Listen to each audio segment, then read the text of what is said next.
जय जोहार, नमस्कार। दैनिक छत्तीसगढ़ चैनल देखना शुरू कर चुके हैं आप और छत्तीसगढ़ की आज की तमाम सभी महत्वपूर्ण बड़ी खबरों की शुरुआत इस चैनल को सब्सक्राइब करने के साथ।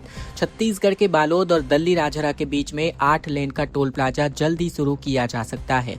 बता दें कि बालोद और दल्ली राजहरा के बीच ग्राम जमही में बनाया गया 8 लेन का टोल प्लाजा जल्द ही शुरू किया जा सकता है, जिसको लेकर भारतीय राष्ट्रीय राजमार्ग प्राधिकरण यानी NHAI के द्वारा टोल संचालन के लिए एजेंसी चयन की प्रक्रिया अब अंतिम चरण में बताई जा रही है। प्रक्रिया पूरी होने के बाद जुलाई या फिर अगस्त के माह से यहां टोल वसूली शुरू होने की संभावना है। जानकारी के मुताबिक जिला मुख्यालय से करीबन 16 किलोमीटर दूर स्थित यह टोल प्लाजा करीबन 1 वर्ष पहले बनकर तैयार हो चुका है, लेकिन हैंडओवर और संचालन एजेंसी तय नहीं होने के कारण अब तक इसको शुरू नहीं कर पाए हैं। NH विभाग के द्वारा अधिकारियों ने बताया कि एजेंसी चयन की प्रक्रिया नई दिल्ली स्थित NHAI मुख्यालय स्तर पर चल रही है और इसी माह तक इसके पूरे होने की संभावना है। वहीं बता दें कि प्रारंभिक तौर पर कार चालकों को एक बार यहां से गुजरने के लिए करीबन 50 रुपए का शुल्क देना पड़ सकता है। 24 घंटे के भीतर वापसी करने पर 25 रुपए का अतिरिक्त शुल्क यहां पर देना पड़ेगा। छत्तीसगढ़ में अब बरसात शुरू होने जा रहे हैं। ऐसे में 15 जून से लेकर के सघन कुष्ठ खोज अभियान की शुरुआत होने जा रही है।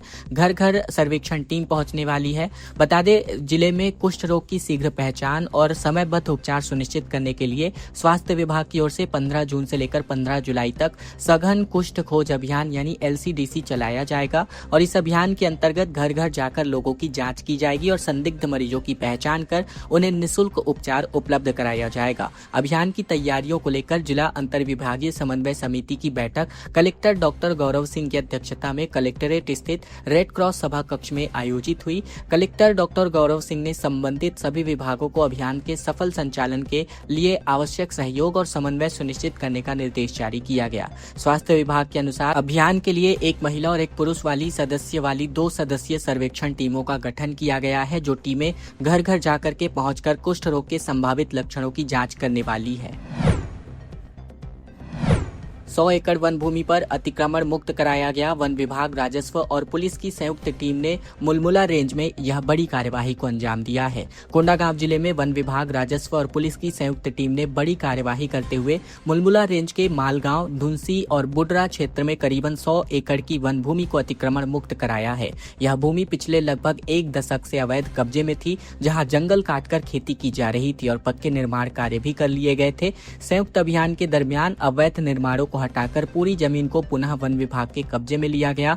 वन विभाग के अनुसार ग्राम कुम्हारी पंचायत निवासी बजरंग नेताम और बड़े कनेरा पंचायत निवासी चैतन्य कश्यप पर बड़े पैमाने पर वन भूमि पर अतिक्रमण करने का आरोप लगाया गया है। विभागीय रिकॉर्ड के मुताबिक वर्ष 2010 से लेकर दोनों परिवार लगातार वन भूमि पर अपना कब्जा बढ़ाते जा रहे थे। इस दौरान बड़ी संख्या में बहुमूल्य वृक्षों की कटाई करके घने जंगलों को खुले मैदान में बदल दिया गया था और यहाँ खेती भी शुरू कर दी गई थी। रायपुर के MG रोड के ऑटोमोबाइल शॉप में भीषण आग लग गई। टायर, ट्यूब और प्लास्टिक से ये आग और चारों तरफ फैल गई। 15 फायर ब्रिगेड की गाड़ियां इसमें लगाई गई। रायपुर के MG रोड स्थित जया ऑटोमोबाइल की बिल्डिंग में बीती सुबह को एक भीषण आग लग गई। 11 घंटे की कड़ी मशक्कत के बाद जाकर इस आग पर काबू पा लिया गया। आग बिल्डिंग की दूसरी और तीसरी मंजिल तक पहुंच गई थी। JCB के शॉप के सामने का हिस्सा तोड़कर फायर कर्मचारी अंदर घुसे और आग बुझाई गई। घटना मौदहा थाना क्षेत्र की बताई जा रही है। वहीं प्रत्यक्षदर्शियों के मुताबिक दुकान सुबह अंदर से धुआं निकलता दिखाई दिया। बताया जा रहा है कि MCB का बटन दब उठाने के बाद शॉर्ट सर्किट हुआ। शॉप के अंदर बड़ी मात्रा में गाड़ियों के spare parts, tyre, tube, plastic का सामान और लुब्रिकेंट्स यानी कि ज्वलनशील तेल रखे हुए थे, जिसमें से आग और तेजी से फैल गई। आग पर काबू पाने के लिए करीबन 15 फायर ब्रिगेड की गाड़ियों की मदद ली गई। आग लगने के कारणों की जांच के लिए फोरेंसिक टीम आने वाली है और आग लगने के आधिकारिक कारणों का अभी तक पता नहीं चल सका है। खराब मौसम के चलते रायपुर में नहीं उतर सकी फ्लाइट, नागपुर डाइवर्ट किया गया। डिप्टी CM साहब, पूर्व CM समेत कई बड़े नेता इस फ्लाइट में मौजूद थे। दिल्ली से रायपुर आ रही इंडिगो की फ्लाइट 6E5138 खराब मौसम के कारण रायपुर एयरपोर्ट पर लैंड नहीं कर सकी। इसके बाद विमान को नागपुर एयरपोर्ट की ओर डाइवर्ट कर दिया गया। इस फ्लाइट में छत्तीसगढ़ के पूर्व मुख्यमंत्री भूपेश बघेल, प्रदेश कांग्रेस अध्यक्ष दीपक बैज, उप मुख्यमंत्री अरुण साव, पूर्व केंद्रीय राज्य मंत्री रेणुका सिंह और भाजपा प्रवक्ता गौरी शंकर श्रीवास्तव निवास समेत कई प्रमुख नेता सवार थे। वहीं बात करें तो यहाँ पर जो है जानकारी के मुताबिक रायपुर में बारिश और दृश्यता प्रभावित होने के कारण विमान की सुरक्षित लैंडिंग संभव नहीं हो पाई। कुछ देर तक विमान ने रायपुर के आसपास चक्कर लगाए, लेकिन हालात अनुकूल नहीं होने पर पायलट ने फ्लाइट को नागपुर डाइवर्ट करने का फैसला लिया, जहां पर यह सुरक्षित लैंडिंग करवाई गई। फ्लाइट डाइवर्ट होने के कारण विमान में सवार नेताओं और अन्य यात्रियों को रायपुर पहुंचने में देरी हो सकती है। एयरलाइन की ओर से आगे की व्यवस्था की जा रही है। कोरबा में आंधी और बारिश की वजह से भीषण गर्मी से राहत मिली है। तापमान में गिरावट दर्ज की गई। किसानों के चेहरे खिल उठे। धूल से मुक्ति मिली तो कहीं पर बूंदाबांदी तो कहीं मूसलाधार बारिश देखने को मिली। कोरबा में गुरुवार को मौसम का मिजाज अचानक से बदला। सुबह से ही आसमान में काली घटाएं सी छा गई और हल्की बूंदाबांदी भी शुरू हो गई। इसके बाद जिले के विभिन्न इलाकों में कभी तेज तो कभी पर हल्की बारिश का दौर चला। शाम होते होते आंधी और तूफान के साथ एक बार फिर से बारिश के दौर शुरू हो चुका, जिसकी वजह से आकाशीय बिजली भी चमकी। आंधी तूफान के कारण शहर में धूल उड़ते दिखाई दिए। तेज हवाओं की वजह से सड़कों पर मिट्टियां और कचरा फैल गया, जिसकी वजह से आवागमन में बाधा आई। खासकर दोपहिया वाहन चालकों और राहगीरों को आंखों में धूल जाने की शिकायत रही। बाजारों में दुकानदारों को भी अपने सामान को धूल बचाने के लिए कड़ी मशक्कत करती दिखाई दी। एक बार फिर से केसकाल घाट में लंबा जाम लग पड़ा है। 3 किलोमीटर तक वाहनों की लंबी कतारें लग गई हैं और वन वे ट्रैफिक बहाली में जुटी हुई है पुलिस। छत्तीसगढ़ के केसकाल के नेशनल हाईवे 30 पर केसकाल घाटी में गुरुवार सुबह से ही मेगा जाम की स्थिति बनी हुई है। बता दें कि घाटी से लेकर शहर तक करीबन 2 से 3 किलोमीटर लंबी वाहनों की कतारें लग गई हैं और इसकी वजह से यात्रियों और वाहन चालकों को भारी दिक्कतों का सामना करना पड़ रहा है। उल्लेखनीय है कि बीते दिन बुधवार को एक गाड़ी दुर्घटना हो गई थी, जिसके कारण यह जाम की स्थिति निर्मित हुई, जो शाम को भी लगी रही और गुरुवार की सुबह भी जाम की स्थिति रही। कई घंटे बाद केसकाल पुलिस के द्वारा यातायात बहाल किया गया और ट्रैफिक को वन वे किया गया।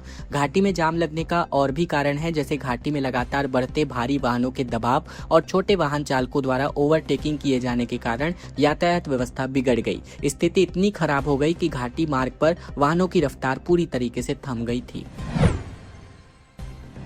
खजाना मिलने की कहानी सुनाकर लोगों को फंसाया करते थे और फिर आधे दाम पर नकली सोना बेच दिया करते थे। छत्तीसगढ़ में खजाना मिलने की कहानी सुनाकर ठगी की जा रही थी। दुर्ग पुलिस ने ऐसे 5 ठगों को गिरफ्तार किया है, जो लोगों को जमीन में गड़ा खजाना मिलने की कहानी सुनाकर भरोसे में तौल लेते थे और फिर नकली मेटल को असली सोना बता करके सस्ते दाम में बेचने का लालच दिया करते थे। जांच में बात सामने आई है कि आरोपी खुद ही कई धातुओं से नकली सोना तैयार किया करते थे। ज्यादातर ग्रामीण क्षेत्रों के लोगों को निशाना बनाया करते थे। आरोपियों ने एक मजदूर को 10,000 रुपए में नकली सोना भी बेचा था। थाने में शिकायत के बाद पुलिस ने कार्यवाही की है। आरोपियों के कब्जे से 1 किलो मेटल का बिस्किट बरामद किया गया है। मामला उतई थाना क्षेत्र का बताया जा रहा है। बता दें, पीड़ित का नाम जितेंद्र साहू है, जो बोरसी का रहने वाला है। पेशे से वह मजदूर है। जितेंद्र को आरोपियों ने पहले 10,000 रुपए में नकली सोना बेचा और इसके बाद उन्होंने बताया कि उनके पास और भी सोना है, जो जमीन के अंदर एक हांडी में मिला था। बेमेतरा किसान कांग्रेस ने कलेक्ट्रेट कार्यालय का घेराव कर दिया। मुख्यमंत्री के नाम एसडीएम को 9 सूत्रीय मांग पत्र सौंपा गया। खाद बीज संकट और बिजली कटौती पर उग्र प्रदर्शन किया गया। छत्तीसगढ़ के बेमेतरा में खरीफ सीजन के दौरान खाद बीज की उपलब्धता, बिजली कटौती और किसानों से जुड़े विभिन्न मुद्दों को लेकर जिला कांग्रेस कमेटी ने गुरुवार को कलेक्ट्रेट कार्यालय का घेराव कर प्रदर्शन किया। संगठन ने मुख्यमंत्री के नाम 9 सूत्रीय मांग पत्र सौंपते हुए किसानों की समस्याओं का शीघ्र समाधान करने की मांग की है। प्रदर्शन के बाद किसान कांग्रेस के प्रतिनिधि मंडल ने एसडीएम का ज्ञापन सौंप करके मांगों पर तत्काल कार्यवाही करने की मांग की है। जिला कांग्रेस के अध्यक्ष मंगत राम साहू ने बताया कि यह प्रदर्शन बड़ी संख्या में किसान और कांग्रेस कार्यकर्ता इसमें शामिल हुए। वहीं प्रदर्शनकारियों ने कलेक्ट्रेट परिसर के बाहर नारेबाजी कर किसानों की समस्याओं की ओर प्रशासन का ध्यान आकर्षित किया।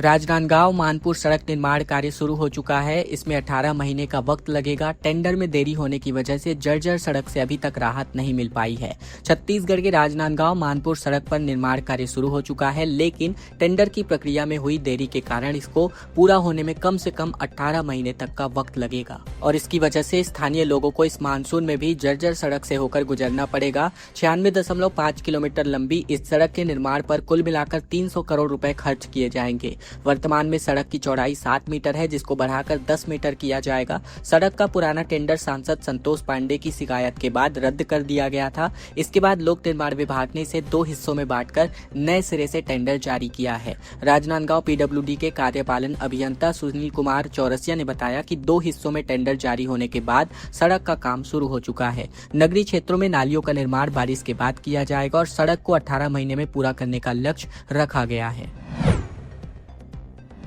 सुकमा में पेट्रोल पंप सूखे हो चुके हैं, जिसकी वजह से किसान लगातार परेशान है। छत्तीसगढ़ के सुकमा जिले में डीजल और पेट्रोल की समस्या पर अब किसानों को खेती के काम के लिए काफी परेशानियों का सामना करना पड़ रहा है। जिले के किसी भी पेट्रोल पंप में डीजल की उपलब्धता नहीं है, जिसकी वजह से क्षेत्र के सारे किसानों पर भारी समस्या उत्पन्न हो रही है। सुकमा के किसानों के लिए पुलिस ने अंतिम उम्मीद दी है, क्योंकि जिले के पुलिस पेट्रोल पंप पर ही डीजल उपलब्ध है, जिससे पूरे जिले भर के किसान पुलिस पेट्रोल पंप के ऊपर निर्भर हैं। सुबह से ही सैकड़ों किसान अपने डब्बे को लेकर के लाइनों पर लगे रहे, तो वहीं सुकमा से आने जाने वाले लोग भी इन डीजल की जरूरतों की वजह से लंबी कतारों में लगे हुए हैं। किसानों ने कहा कि कई घंटों के इंतजार के बाद 10 लीटर डीजल मिलने की वजह से 3 घंटे ही खेतों में जुताई हो पा रही है। इसके बाद भी फिर कई घंटों लाइन लगने को मजबूर हैं। सुकमा जिला मुख्यालय से लगभग 50 किलोमीटर दूर के किसान डीजल लेने के लिए दूर दूर से आ रहे हैं। सुकमा में तोंगपाल, छिनगढ़, दोरनापाल, गादीरास साथ ही प्रमुख तहसील मुख्यालयों में डीजल नहीं मिलने की वजह से लोगों में अफरा तफरी मच गई है। रायपुर में जमकर के बादल बरसे और तेज हवाएं चली। सरगुजा में भी बारिश हुई, गर्मी से राहत मिली और आने वाले 3 से 4 दिन मानसून पहुंचने का अनुमान है। छत्तीसगढ़ के दक्षिण पश्चिम मानसून की एंट्री से पहले प्री मानसून का सीजन बना हुआ है। गुरुवार शाम रायपुर में तेज आंधी के बाद बारिश हुई। सरगुजा और कोरबा में दिन भर बादल छाए रहे, जबकि दोपहर के बाद खूब बादल बरसे, जिससे गर्मी और उमस से थोड़ी बहुत राहत मिल गई। मौसम विभाग के अनुसार आने वाले 3 से 4 दिनों में प्रदेश के कुछ हिस्सों में मानसून पहुंच सकता है। इसके साथ ही प्रदेश के अधिकतम तापमान में 2 से 3 डिग्री सेल्सियस तक की गिरावट दर्ज की जा सकती है। वहीं इसी के साथ ही देर शाम सरगुजा में भी जमकर बारिश का दौर देखने को मिला। कोनी मोपका बाईपास के लिए 75 करोड़ रुपए की निविदा को मंजूरी दे दी गई है। डिप्टी सीएम साव ने समयावधि में इसको कार्य को पूर्ण करने का निर्देश जारी किया है। राज्य सरकार ने बिलासपुर में कोनी यानी सेंद्री से मोपका बाईपास के लिए सड़क के लिए 75 करोड़ रुपए की निविदा राशि को मंजूरी दे दी है। इस राशि से 13.40 किलोमीटर 4 लेन सीमेंट कंक्रीट सड़क का निर्माण किया जाएगा, जिस पर उप मुख्यमंत्री एवं लोक निर्माण विभाग मंत्री अरुण साव ने लोक निर्माण विभाग के बिलासपुर संभाग क्रमांक 1 के कार्यपालन अभियंता को अनुबंधित समयावधि में कार्य पूर्ण करने का निर्देश जारी किया है। उन्होंने गुणवत्ता पर विशेष ध्यान देते हुए मापदंडों के अनुरूप सड़क का निर्माण कार्य सुनिश्चित करने की बात कही है। लोक निर्माण विभाग के अंतर्गत यह निर्माण कार्य संभावित होने जा रहा है। खबरों का सिलसिला बस यही तक का था। अगर आपको यह वीडियो अच्छी लगे तो वीडियो को एक छोटा सा लाइक जरूर कीजिएगा। चैनल पर नए हैं तो चैनल को जरूर से सब्सक्राइब कर लीजिएगा, ताकि बिना किसी रुकावट छत्तीसगढ़ की तमाम सारी बड़ी खबरें हम आप तक रोजाना पहुंचा सके। इस वीडियो को लाइक और इस चैनल को सब्सक्राइब करने के साथ इस वीडियो को शेयर करना बिल्कुल मत भूलेगा, ताकि तमाम दोस्तों और रिश्तेदारों तक भी यह महत्वपूर्ण खबरें बिना किसी रुकावट के रोजाना आप तक पहुंचाई जा सके।